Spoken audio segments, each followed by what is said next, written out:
Good morning and welcome to our daily devotional from Pilgrim Congregational Church. I'm Patrick Horn. Very glad to have you join us this Friday morning, April the 5th, 2024. We've been looking at this week a very interesting passage from Acts chapter 4, which gives us information about the early church, the very earliest church in Jerusalem. And there's several things that we learn, and this morning I want us to focus on a couple of those things. The passage is rather short, verses 32 through 35 of Acts chapter 4.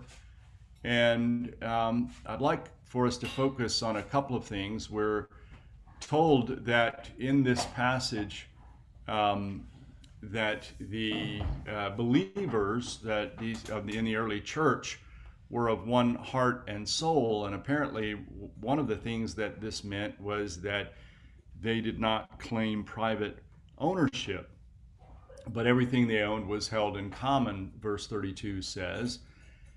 Then verse 34 said there was not a needy person among them, and that for as many as owned lands or houses sold them and brought the proceeds of what was sold, and that was laid at the apostles' feet and was distributed to each as any had need. So we have a situation in which these early followers of Christ, and now working with the 12 apostles, are comprised of individuals who both have wealth and don't have wealth. So a lot of times I think there is we have the view that the church doesn't, was mostly poor, but actually there seems to have been people of means who were involved in the church from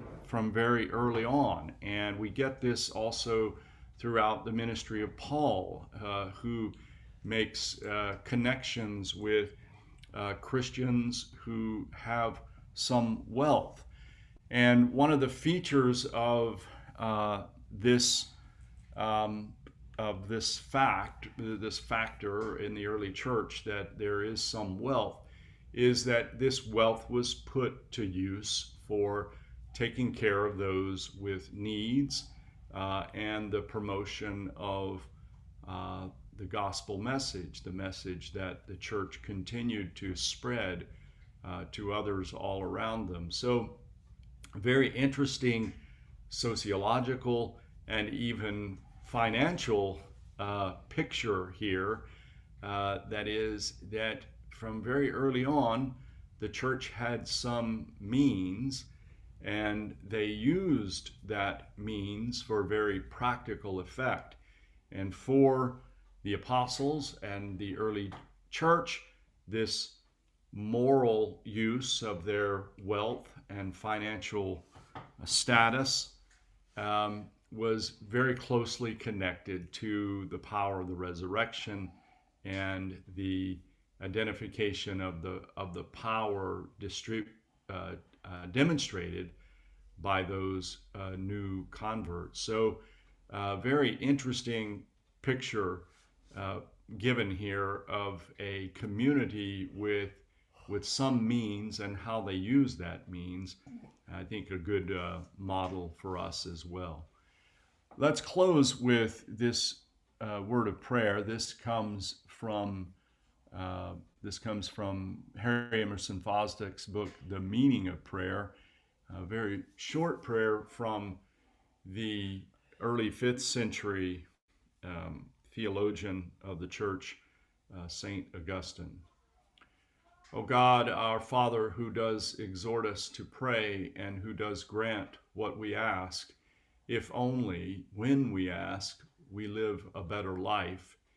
Hear me, who am trembling in this darkness, and stretch forth thy hand unto me. Hold forth thy light before me. Recall me from my wanderings, and thou being my guide, may I be restored to myself and to thee through Jesus Christ. Amen. Thank you for joining me this morning from Pilgrim Congregational Church. I'm Patrick Horn, and I hope that you have a very good day. Goodbye.